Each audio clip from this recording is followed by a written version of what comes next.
According to industry surveys, vaccine passports in the workplace are being considered by nearly a third of major businesses. More than 30% of large UK firms have signalled to staff they may ask for proof of vaccination before they are physically allowed to return to work. And here we go again, Dominique Samuels, more coercion. And when do these organisations actually start to think, let's trust people, let's educate, but let's not coerce and mandate?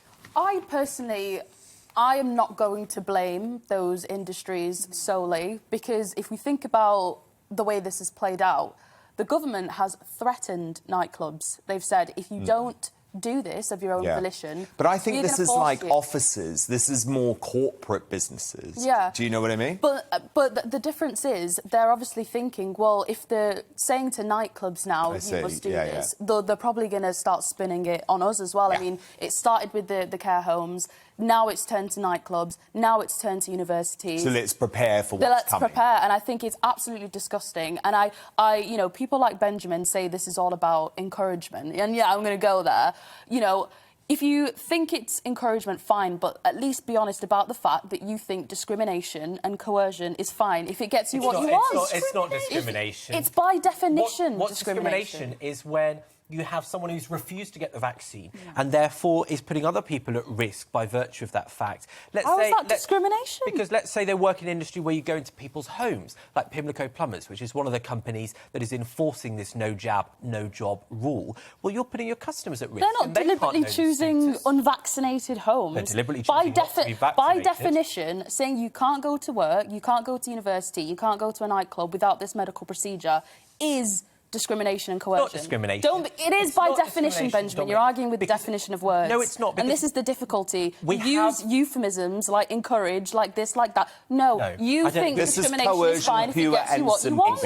You have a choice whether to get the vaccine. No, choices have consequences. One of the consequences is that if enough... you lose your job. If enough people didn't get the vaccine, we'd be back in lockdown. Enough people As far as I'm concerned, now we've got the jab. If you don't want it, you stay at home. The rest of us are going out. So you lose your job and your livelihood and your ability to feed your family? I'm in this bizarre position of actually agreeing with you on this, because the people who've suffered the most in this country are the industries that we're talking about here, the businesses that have been closed down for months and months at a time, and they want to remain open. And the only way they can do that is if people aren't sick. So they've got a better chance of making sure that people aren't off sick. And I'm with him. I don't want to be sitting next to somebody who says, it's my right, my body not to get vaccinated. It was my right not to be infected by you guys. I'm really but you're sorry. protected, Carole. I know, I'm really sorry. You've had the vaccine. This is irrational and unscientific. And it objectively is irrational and unscientific. No, we're talking about... You can still get COVID if you're vaccinated. Yes, of course you can. You can still spread it if you're vaccinated. That's my point. But if you're unvaccinated, you're more likely to spread it. The likelihood of me spreading it is very small. I'm sorry, Carole, but in comparison with the likelihood of being protected from admission to hospital and serious illness, protection from infection is very, very low in comparison. And that's why... What are you saying? And that's why... No, can I just finish this point? Well, I'm not understanding your point. And that's why when a study done of the Zoe app by King's College London found that 47% and counting cases were vaccinated people, and they were set to overtake. Most people are set to overtake unvaccinated cases in the coming days, which they probably have. Is it any coincidence? Come on, you can have the whole floor all night, Dominique. Is it any coincidence?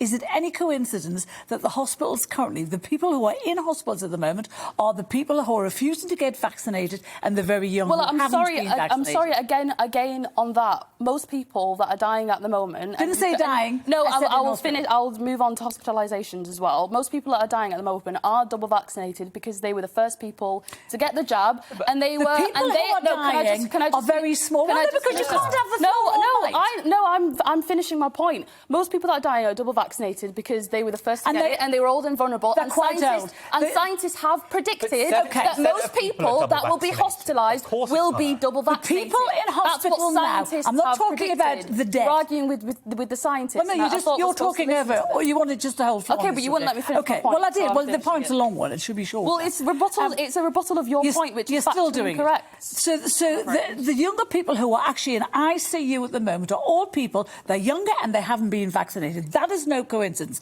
The people you're talking about who are dying, there's a very small number of them. The numbers in ICU are huge. I'm sorry, again, this is unscientific nonsense. No, it's not unscientific. It's a fact. Because a vast majority of people that catch COVID are either have very, very mild or asymptomatic disease, and most young people have pre-immunity to COVID. You're not listening. Meaning they don't about catch it. Unvaccinated so you're talking people. about a tiny minority of people who likely won't take up hospital space for a very long time unvaccinated anyway, people to justify barring people from public life on the basis of a private medical procedure. I mean, can I...